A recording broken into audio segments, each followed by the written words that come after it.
aujourd'hui, on va te parler d'un sujet qui tombe un peu à pic pour nous en ce moment. On n'arrête pas d'avoir des gens qui nous parlent de ça, et puis ça m'est arrivé à moi il y a 2 jours. Donc en fait, c'est comment répondre aux demandes de réduction. Donc en fait, des gens qui viennent te gratter un petit peu. Mais avant ça, on voulait te parler de quelque chose. Ouais, donc ça fait un moment, c'est regardé notre live là qu'on a fait il y a quelques jours. C'est un moment qu'on avait envie de faire un podcast. Enfin, j'avais envie de faire un podcast et du coup j'ai essayé de convaincre Baptiste et tout, il était moyen chaud. Et du coup là on s'est dit que c'était le moment dans notre contenu de le proposer sous format audio et aussi sous format vidéo comme on l'a fait jusqu'à présent. Pourquoi? Pour plein de raisons. En fait, le podcast qui a ce gros avantage, moi j'en consomme énormément depuis pas mal d'années, de plus en plus. Ou si tu es en voiture, si tu es parfois en train de faire à manger, de la cuisine, ou même enfin, si tu n'as pas trop de temps, c'est facile. Tu peux le mettre avec les oreillettes ou tu le mets sur ta chaîne, n'importe où. C'est facile à consommer, c'est facile à écouter. L'attention que ça demande, je trouve, est différente parce que la vidéo, on a tendance à être attiré par l'image. Et du coup, il y a ce truc-là où on va regarder, on peut décrocher. Ça ne veut pas dire que le podcast, on ne peut pas décrocher, mais il y a ce truc-là dans le podcast où on est souvent en train de faire une action, donc, et du coup notre attention elle est libre pour ça en fait. La vidéo il faut qu'il y ait l'écran, en voiture, bah, du coup si tu regardes une vidéo c'est hyper dangereux, donc voilà, il y a toutes ces petites contraintes. Et du coup c'est pour ça qu'on s'est dit que ce serait intéressant que le format soit en vidéo et en audio aussi, pour que tu puisses l'écouter, le regarder si tu as envie de le regarder, si tu as envie de voir nos têtes, et l'écouter facilement aussi de notre côté. Ouais, on a pas mal de personnes qui nous disent qu'ils ont du mal à nous suivre parce qu'il y a trop de contenu. Et je pense parce que la vidéo demande de l'énergie en fait, demande du temps et de se consacrer vraiment à ça, que le podcast en fait tu peux l'écouter le matin facilement quand tu veux et ça se consomme beaucoup plus facilement. Et puis du coup t'as que l'information, t'as que le truc brut, ce qui compte le plus c'est quand même l'information. Voir nos têtes c'est bien mais en fait c'est pas le plus important. Ah, quand même. Et du coup je pense que c'est ça qu'il fallait que je lâche, il fallait que j'accepte que les gens ne nous voient plus, je suis un peu triste c'est ça, mais ouais. c'est comme ça. Donc du coup aujourd'hui on va te parler du coup des gens qui grattent et puis comment nous on gère ça. Ça nous arrive pas souvent mais comment on le gère quand ça arrive. Et puis voilà, peut-être pour que ça t'aide toi à évoluer là-dessus. C'est ça. Tu veux commencer? Ouais, je peux commencer. Le premier truc, normalement, si tu as bien défini toutes tes valeurs, tout ce qui est important pour toi, que tu l'expliques bien, que tout est hyper clair, tu ne devrais pas rencontrer souvent des gens qui grattent. Ça, c'est le premier truc. Si tu as beaucoup de gens qui te grattent, il faut vraiment que tu te poses des questions. Parce que c'est que il doit y avoir un truc qui ne doit pas être clair, ou tu dois donner l'impression que tu n'es pas du tout sûr de toi sur tes prix, et du coup qu'il y a un truc où les gens doivent dire bon, on peut facilement les gratter. Et ça, c'est pas bon. Enfin, c'est pas bon, c'est pas grave, mais c'est un signe qu'il faut que tu te repositionnes, que tu réfléchisses différemment à ta façon d'aborder l'argent. Tu peux regarder notre vidéo qu'on avait fait sur les croyances sur l'argent, parce que je pense qu'il y a des choses qui vont te parler là-dedans. Et voilà, c'est vraiment important que tu te repositionnes et tu dises bah, comment je vois l'argent, qu'est-ce que ça représente pour moi, est-ce que j'ai peur de me vendre, est-ce que j'ai peur d'arnaquer les gens, est-ce qu'il y a plein de peurs, et du coup les gens le sentent, et si les gens le sentent, ils vont forcément venir gratter. Il y a vraiment ça qui se joue, hein, je crois. Parce qu'avant, il y a quelques années, il y a peut-être 2-3 ans, les gens avaient tendance à insister en me disant tu peux pas faire quelque chose, un petit prix, un truc, machin. Et c'est juste parce que j'avais pas cette confiance-là en fait. Et je me disais, ah, peut-être que ça vaut pas vraiment le prix auquel je vends, ma presta, ma séance, mon mariage et tout. Et du coup, les gens ils le sentent en fait. C'est un truc complètement inconscient. Voilà, ils le sentent et ils disent. Ah, je pense que dans la négociation, dans la manière que tu as peut-être d'annoncer tes prix, quand tu te vends sur cette partie-là, ils se disent ah, ils le sentent au fond d'eux que c'est pas hyper clair et du coup ils vont se dire hop, allez, on va demander quoi, on va le faire. Alors ça veut pas dire que ça arrive plus après avec le temps, mais ça arrive vraiment beaucoup moins quoi. Et surtout quand ça arrive, parce que tu as toujours des personnes qui sont en mode on veut négocier, on veut faire une bonne affaire. Je pense que ça arrivera toujours. Par contre, en fait, c'est ta manière de réagir où tu peux couper court directement. On va t'expliquer un peu. Ça. Moi, je pense quand même que si tu as bien défini tes valeurs, tu les communiques bien et tout ça, ça arrive quasiment pas parce que les gens sentent. Moi, je pense que les gens sentent vraiment que je suis pas quelqu'un qui va accepter ce genre de choses. Et du coup, on me demande vraiment jamais, même sur les mariages. Oui, puisqu'on met la barrière peut-être directement. Il y a des barrières, je pense, qui se jouent. Mais c'est moi dans mes croyances en fait. Je veux pas faire de prix de base déjà. Donc je sais que ça arrive quasiment pas. Ça m'arrivait au tout début. Il y a déjà plusieurs choses. C'est que si ça t'arrive, c'est bien parce que ça va t'apprendre des choses. Moi, ça m'arrive au début. Je me suis rendu compte à chaque fois que j'acceptais que c'était pas bon. Que les gens après, ils étaient jamais contents, qu'ils en voulaient toujours plus. Donc ça, j'ai très très vite compris. Donc j'ai très vite dit je fais plus jamais de réduction. Ça m'est arrivé en fait la toute première fois que j'ai fait une presta. Donc j'ai plus jamais accepté d'en faire. Après ça veut pas dire que tu peux pas faire des cadeaux si t'en as envie. Moi des fois j'offre 1 heure de plus sur un mariage, genre de choses, mais parce que j'en ai envie, pas parce que les gens me l'ont demandé. C'est un peu comme le petit enfant qui demande un cadeau, t'as pas envie de lui donner. Oui en fait c'est surtout ça aussi, c'est qu'il faut aussi différencier le fait de toi te dire ben, j'ai un super feeling avec ses clients, genre, ça me fait plaisir de rester plus, j'ai envie de leur faire plaisir, ou même ça peut être n'importe quoi, je sais pas comment tu fonctionnes, mais si tu as une offre avec tant de photos, bah, du coup tu peux te dire bah, c'était vraiment cool, peut-être qu'ils me prendront pas tout, mais je vais leur offrir une ou deux photos en plus, peu importe, mais il faut que ça vienne de toi en fait. Il y a un truc hyper important, c'est que si ça vient de toi, c'est toi qui l'as décidé, c'est un choix, et c'est complètement différent d'un cas de figure où c'est le client qui va dire ah est-ce que tu peux faire quelque chose, ou on aimerait plus d'images parce que si, parce que ça, parce que là du coup c'est quelque part que la personne elle ne croit pas peut-être suffisamment à la valeur de ce que tu fais, et du coup je pense qu'il y a un truc, ça attaque un peu personnellement aussi parce que ça en remet en question le travail qu'on fait et tout ça, et du coup c'est pas toujours facile à vivre en fait. En fait il y a un truc qu'on comprend de plus en plus en ce moment, c'est que si tu as quelque chose sur lequel tu dois grandir, qui n'est pas clair chez toi, c'est que tu vas avoir tout le temps dans la vie des situations qui vont te mettre face à cette peur. C'est vrai. Et du coup, tu vas rencontrer des gens, si tu as peur de négocier, si tu as peur d'accepter tes prix, tu vas tout le temps rencontrer des gens qui vont te gratter les prix, c'est sûr. Jusqu'à que toi, tu dis stop. En fait, le moment où tu dis stop, bah, du coup, ça va s'arrêter en fait. Tu n'auras plus ce type de personnes-là. Ou même si tu en as, tu t'en foutras parce que tu auras accepté de dire bah non, en fait, mes prix, c'est mes prix et je veux pas dévaloriser mon travail. Si je définis ce prix-là, c'est que ça vaut vraiment ça. Et du coup, c'est vraiment une question de toi, quand est-ce que tu décides que c'est fini. Moi, pour t'expliquer mon exemple, donc du coup, j'ai fait une séance famille cet été, fin août. Je leur ai rendu les photos mi-septembre. Et déjà, pour prendre la séance, déjà c'était compliqué. Le prix de base c'était 370 € à l'époque. Déjà, ils ont bien réfléchi 2-3 mois, je crois, avant de me revenir vers moi. Moi, je pensais qu'ils ne me prendraient pas la séance. Et finalement, ils me disent ah, je suis trop contente, on a réussi à réunir l'argent, on va prendre la séance et tout. Donc, il y a vraiment un gros effort de leur part pour partir là-dessus. Moi, j'ai été hyper clair. Ils avaient ma plaquette qui est hyper simple, donc il n'y a pas de. Pour moi, il n'y a pas de fausse interprétation, à part si tu n'as vraiment pas envie de voir les choses. Et de toute façon, à la fin de la séance, je leur ai redit donc là, vous avez les 12 photos, et quand on va se voir, il faudra en choisir 12 ou en prendre plus si vous avez envie. J'ai redit les prix, j'ai tout expliqué. Quand je les ai vus, je leur ai redit, je leur ai présenté les photos. Elle s'est mise à pleurer, elle a pleuré tout le long. Et du coup, ils m'ont dit bon, ben, on va réfléchir et tout ça. Ils sont partis chez eux. Elle m'a envoyé un texto le soir en me disant c'est incroyable, j'arrête pas de les regarder, ça me fait pleurer à chaque fois. Il n'y a pas possibilité que je les prenne pas toutes en fait. Et puis il y a eu ça, et puis j'ai plus de nouvelles. En fait, je pense qu'elle était un peu dans un mode de je te fais de la peine en pleurant pour que tu fasses quelque chose, mais je l'avais peut-être pas capté à ce moment-là. Oui, c'est souvent une technique comme ça, un peu. Mais je pense qu'elle était vraiment hyper touchée, mais ça faisait peut-être pleurer de se dire faut payer encore pour les avoir. Il y a cette technique, je pense, chez beaucoup de personnes, un peu qui essayent de jouer sur la culpabilité de oui, c'est possible. Ah, ce que tu fais c'est exceptionnel, je peux pas ne pas toutes les avoir, et en fait, elles t'ont dit un peu pas avant prix, qu'ils avaient pas le budget, quoi. Et du coup, c'est.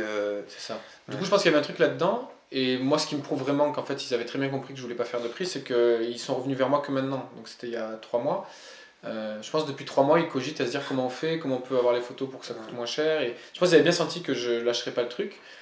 Et du coup, ils ont laissé passer le temps et ils se sont dit, bon, allez, c'est bon, maintenant, on va y retourner. Peut-être qu'il va accepter, c'est Noël, j'en sais rien. Mais moi, dans ma tête, en fait, je l'avais senti venir, je sais pas pourquoi. Et du coup, quand il m'a appelé là, son mari, déjà, c'est pas elle qui m'a appelé, c'est lui, alors que depuis le début, c'est elle qui gérait. Il me dit, ouais, je voudrais qu'on discute un peu des tarifs, tout ça. Je dis, bah, c'est pas compliqué, c'est 330 € toutes les photos. Et en fait, je voulais qu'il le dise, quoi. Et du coup, il se dit, oui, ok, mais en fait, tu vois, on a déjà investi ça, alors je remets pas du tout en cause son travail, mais ça fait quand même une grosse somme, à la fin, ça fait quand même 700 € si on prend tout. Je dis, oui, mais en fait, c'est ce qui est. Enfin, c'était clair, quoi, depuis le début. Il me dit, bon, bah voilà, du coup, en fait, on va savoir si tu peux faire quelque chose. Donc, il a fini par lâcher le morceau à dire, on voudrait que tu fasses quelque chose. Et il me dit, ça me gêne de te demander. Et en fait, moi, dans ma tête, j'ai commencé à flipper parce que je me dire, putain, je déteste ce genre de situation. Ça fait sortir plein de peurs, plein de croyances, plein de choses. Je suis en direct, donc c'est pas un truc avec un mail où tu as le temps d'expliquer ton argumentaire, il faut tout de suite dire quelque chose. Et dans ma tête, c'était clair que j'allais dire non. C'était pas possible de dire oui, mais j'allais dire non, mais sans savoir quel argumentaire j'allais utiliser. Et du coup, je dis, bah écoute, moi ça me gêne autant que toi de te dire ce que je vais te dire, mais en fait, non, je te ferai pas de réduction. En fait, ça paraît con, mais c'est pas plus compliqué, quoi. C'est ça. Et en fait, une fois que tu as dit non, de toute façon, ton corps, ta tête, tout est engagé dans le non et tu peux plus revenir en arrière. Et du coup, après, j'ai dit des arguments qui étaient peut-être plus ou moins valables, mais en fait, c'est pas grave parce que je pense que les inconsciences parlent et il a senti. Il a senti que je voulais pas dire que c'était pas possible, que moi j'ai envie de gagner ma vie comme il faut. Et du coup, je lui ai dit, bah écoute, moi mes tarifs sont calculés de la façon la plus juste possible, donc je fais de prix à personne, c'est quelque chose qui est hyper important pour moi. Et voilà, du coup. Il y a plein de trucs qui se jouent, je pense. Il y a quelque chose sur ce qu'on disait tout à l'heure, là, sur ce que je disais sur une forme de culpabilité où les gens ils vont sentir que tu peux peut-être te sentir un peu coupable de ce que tu fais, c'est lié un peu à la valeur de ce que tu as. Il y a tous ces petits mécanismes en fait auxquels c'est dur de prêter attention, en fait qui nous parlent à nous en fait. C'est pourquoi ça nous fait mal de réagir comme ça, c'est parce que du coup les gens ils sentent inconsciemment que au fond de nous on a cette peur. Est-ce qu'on estime un manque de confiance en nous, un manque de trucs. Ah, on a peur d'être le méchant de l'histoire. C'est ça. Il y a ce truc de je suis le méchant puisque je dis non en fait. Alors qu'en fait il faut, moi j'ai une expérience donc qui a quelques jours là, donc j'ai remis des photos à des clients. C'était une séance grossesse, une séance couple pour la grossesse. Et donc pendant la séance déjà, quand on l'avait fait, il m'avait dit, bon je suis allé chez eux, donc il m'avait montré, ils sont en train de construire une maison et tout, donc super chouette, il me montre, il me disait qu'il voulait mettre toute une façade en pierre et tout, donc ça coûtait super cher et tout, donc il y avait un petit peu ce truc là, mais bon ben voilà, c'est vrai qu'après c'est que des choix, de toute façon moi je pense que la vie c'est des choix, donc après tu peux décider de le faire ou pas le faire. Et du coup, lui m'avait dit, là, ça coûte une blinde et tout, en plus avec la séance, en mode un peu rigolage, enfin rigolade, Rigolade, ouais. en mode un peu rigolade, mais je pense que même quand on dit un truc pour rigoler, il y a toujours un... Pour Même rigolage, si, pour rigolage, même si c'est hyper subtil, il y a toujours un petit fond de vrai, quoi. Et du coup, je pense qu'après, c'est compréhensible. T'es en train d'acheter une maison, ça coûte une blinde, t'as tous les devis, le maçon, le machin et tout. Donc, du coup, bah, c'est ça en plus, quoi. Et c'est pour ça que c'est hyper important d'avoir confiance en ce que tu fais. Ça demande du temps. Mais moi, je me suis dit, bah non, ce que je fais, ça vaut vraiment ça. Et j'ai dit, ah bah oui, bah, c'est juste une pierre en moins sur la façade, quoi. Et du coup, j'ai utilisé un peu l'humour comme ça, mais parce que j'avais absolument rien envie de faire. Parce que la séance que je faisais, pour moi, dans les souvenirs que ça leur apporte, tout ça, ça les vaut largement. Donc ils sont venus là 15 jours après pour découvrir leurs photos chez moi. Et donc ce qui est marrant, c'est que bon, ils ont pleuré pendant le diaporama. Plus elle, lui aussi, il était hyper ému et tout, il m'a dit que c'était génial et tout. Et à la fin, donc je leur explique comment ça se passe, je leur dis, ben, donc voilà, là, il y a les 10 photos de base. Si vous en voulez plus, du coup, il faut rajouter. Donc j'ai un système de collection. Et du coup, je leur donne les tarifs et tout. Il dit, ah oui, quand même. Mais là, on peut pas se contenter de 10 touches. Mais après, c'est qu'un choix, quoi. J'explique ça. Il dit, ouais, mais là, c'est Noël, donc tu peux pas faire une petite offre pour Noël et tout. Et du coup, j'ai réutilisé un peu le côté de l'humour. J'avais absolument pas envie de faire une offre. Ils voient les photos, ils voient que c'est compliqué de pas tout prendre parce que ça leur plaît à mort. La séance, moi, je la trouve vraiment magnifique. C'est un couple super. Enfin, leur histoire est super chouette. Et le souvenir que c'est pour la grossesse, pour leur future fille, c'est juste énorme, quoi. Et du coup, j'aurais pu être en position un peu de un porte-à-faux et tout. Là, je lui dis, j'ai dit, non, mais il faut se dépêcher parce qu'à Noël, au début d'année, les prix doublent. Et du coup, c'est pas vrai. Et je lui ai dit après, je dis non, c'est une blague et tout. Mais disons, je pense que c'est des moyens. Tu peux faire passer aussi ton message de manière un peu plus subtile. C'est-à-dire que t'es pas obligé de dire. C'est dur de dire non. Moi, j'ai encore un peu de mal. J'arrive à le faire de manière un peu détournée. J'aurais eu du mal à lui dire, écoute, non, c'est comme ça, mes prix sont comme ça. Et parce que du coup, c'est un peu dur pour moi. Donc, du coup, j'utilise un moyen détourné. Je lui dis, bah, c'est le prix d'une pierre. Je lui dis, ben non, écoute, là, c'est pas possible parce que les prix en plus ils doublent, donc tu fais une affaire. Après, je lui dis, bah, c'est pas vrai, c'est une blague. Et du coup, tu peux arriver à trouver ta manière à toi qui va t'aider à transformer le truc pour juste te faire. Je dis respecter, je sais pas si c'est pas le terme parce qu'il sait pas qu'il te respecte pas, mais pour juste dire, poser une limite en fait, de dire, ben non, écoute, la séance elle est comme ça, les photos sont comme ça, les souvenirs ils te plaisent, moi j'ai investi de mon temps, c'est mon entreprise, et ben toi voilà, ça te plaît vraiment, ben tu le prends comme ça en fait, tu étais au courant dès le départ. C'est pour ça que c'est important aussi, dès le départ, je pense dans la façon dont tu mènes ton rendez-vous et où tu vends ta séance, d'être hyper clair. Et qu'il n'y ait pas de trucs cachés. Parce que plus tu vas... En fait, souvent, ce qui se passe, c'est que tu as peur de donner ton prix. Donc, tu le donnes une partie et peut-être pas toute ton offre. Mais du coup, après, tu es dans une situation où tu te dis, putain, ils n'étaient pas vraiment au courant de tout. Donc, ils veulent te gratter. Tu dis, j'ai pas été honnête. Et hop, problème de confiance. Et tu vas peut-être avoir envie de faire un cadeau. Tu vas te sentir en porte-à-faux. Alors, si tu es hyper net dès le début, hyper clair, et que du coup, tout est clair et cohérent, et que tu te fais respecter en disant juste, en mettant une barrière, non, mais je sais que c'est une somme, mais je sais que ça les vaut vraiment. Hop, en fait, c'est beaucoup plus simple, quoi. Oui, en fait, tu peux rien faire. Si le gars en face il te dit, bah, je comprends votre demande, mais en fait, non, ce que j'ai fait, je sais la valeur que ça vaut et je sais pourquoi j'ai défini ce prix-là. Ils le savent. Il n'y a rien à dire en fait, c'est pas possible, quoi. Moi j'ai une fois un mariage, pareil, à la fin, la nana elle a vu les prix, presque elle pleurait parce qu'elle dit putain, on pensait pas du tout que c'était ce prix-là et tout ça. Et elle essayait en fait de gratter. Moi je disais rien, je la regardais avec un air, ben non, je suis désolé, mais en fait c'est comme ça, quoi. Et du coup elle a compris, il me dit bon, ok, on comprend et tout, et puis voilà. Et en fait c'est aussi l'idée d'accepter que tu peux pas. Entre guillemets toujours gagner, c'est pas gagner, mais tu vois, ce mariage je l'ai pas signé par exemple, mais c'est pas grave. C'est aussi accepter ça en fait, accepter que pas tous les clients sont faits pour toi, et puis bah, ceux qui grattent c'est pas tes clients, juste, et accepter que ils paieront pas, ils te prendront pas, et puis voilà, quoi. Vaut mieux, pour moi c'est 10 fois plus important à chaque fois que tu fais une prestat de dire bah, je suis payé à mon bon prix, à ma bonne valeur, et du coup ça te crée de la confiance, plutôt qu'à chaque fois de dire putain j'y vais mais ils m'ont gratté le prix, ça fait chier, quoi. Et t'as moins envie de le faire. Il y a aussi un truc de voir sur le long terme et de dire bah, peut-être quand tu vas être à la presta tu vas moins bien le faire parce que tu n'as pas été payé à ton bon prix. Donc voilà, tout ça c'est hyper important. Oui, parce que c'est que toi qui en pâtis, entre guillemets. Oui, c'est-à-dire que c'est de quoi tu as envie. C'est bien de faire plaisir et tout. Sur le coup, peut-être que tu te sens pas à l'aise, alors du coup tu vas faire ce cadeau-là. Mais après, c'est forcément toi qui va mal le vivre parce que tu vas te dire pétard, je gagne pas assez, le temps que j'y passe. Et du coup, en fait, ça va avoir l'effet inverse de t'enfoncer de plus en plus. Alors, c'est long. En fait, nous, on te dit aujourd'hui ce qu'on fait. Moi, à mes débuts, il y a un peu plus de 5 ans, forcément, je tremblais, je disais oui, je faisais une offre, un machin et tout. Mais j'ai vite compris qu'il fallait arrêter. Et c'est petit à petit. Tu dis non une première fois, ou alors tu lâches un peu mais pas complètement, c'est-à-dire que tu dis non je veux pas mais par contre je peux faire ça, enfin, c'est petit à petit, c'est pas comme ça du jour au lendemain où tu vas claquer les doigts et ça va se passer, mais du coup il faut que tu commences dès aujourd'hui à mettre des choses en place pour plus te respecter, pour te dire allez je vais essayer, la prochaine fois qu'on me gratte je vais trouver un argumentaire pour pas qu'on me gratte, ou je vais réfléchir à qu'est-ce que je peux proposer d'autre pour que ça arrive pas et ainsi de suite quoi. Tout début, moi je m'étais carrément fait un tableau de questions que pouvaient me poser les gens. Est-ce qu'on peut retirer ci, est-ce qu'on peut gratter ça, naninana, et j'avais une réponse toute faite à chaque fois. Je m'en suis jamais servi en fait, mais peut-être que ça m'a conditionné à dire non et à apprendre à dire non. Et du coup, quand des fois j'avais des questions, j'arrivais à trouver des arguments qui venaient tout seuls. Donc, essayer de visualiser tout ça, de préparer tout ça, et du coup, je vais redire un peu les points importants qu'on a dit. Le premier truc, c'est si ça t'arrive souvent, pose-toi la question pourquoi. Vois quelles sont tes croyances sur l'argent. On a fait une vidéo là-dessus sur le fait que tout vient de toi, en fait, sur les clients chiants notamment. Et c'est vrai, en fait, souvent quand il y a quelque chose qui se passe, c'est juste un effet miroir, c'est parce que la personne a ressenti qu'elle pouvait raisonner. Mais c'est bien parce que ça veut juste te dire que tu as quelque chose à travailler et à évoluer. Donc tant que ça arrive, c'est que tu l'as pas fait évoluer. Le jour où tu décides que ça change, ça va changer et tu verras que ça n'arrivera plus. Le deuxième truc, c'est que si tu as bien défini toutes tes valeurs et tout ce qui est important pour toi, ça devrait arriver beaucoup moins parce que les gens vont le sentir. Et le dernier truc, c'est que si vraiment ça arrive, dis non de base. Si c'est dur pour toi de dire non, essaie d'utiliser l'humour.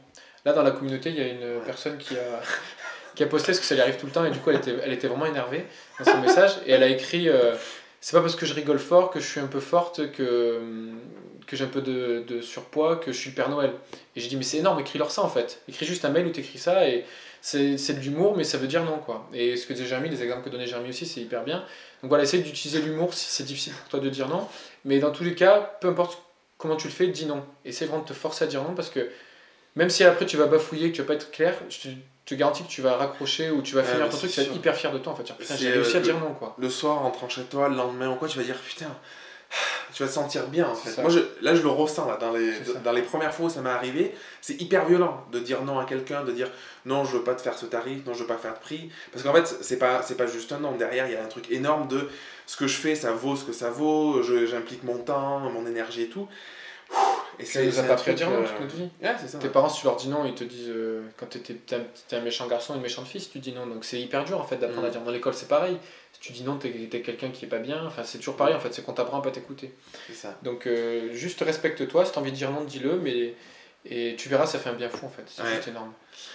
Voilà. Bon, on espère que cette vidéo va te donner plein d'idées. Ce podcast aussi, du coup. Te booster, à te donner de la valeur. Vidéo, podcast, du coup. Et on te dit, vas-y. Ouais, n'hésite pas aussi à partager, ça peut être intéressant pour peut-être retrouver la motivation pour toi, à partager dans les commentaires, sur notre site, sous la vidéo, sous le podcast ou sur Facebook, de dire les fois où tu as réussi à dire non, les fois où justement tu as réussi à ça, et pour te rendre compte qu'en fait on est tous pareils, qu'on passe tous par cette phase-là, mais regarde, on est la preuve qu'on peut s'en sortir aussi, et que c'est juste pour nous apprendre à grandir, et la vie est là pour ça. Quoi. C'est plus que s'en sortir. Hein. Oui. Bien vivre. Ah non, tu veux dire s'en sortir d'arriver à dire non et de se dire donc voilà. On te dit à la semaine prochaine. Allez, ciao ciao. Salut.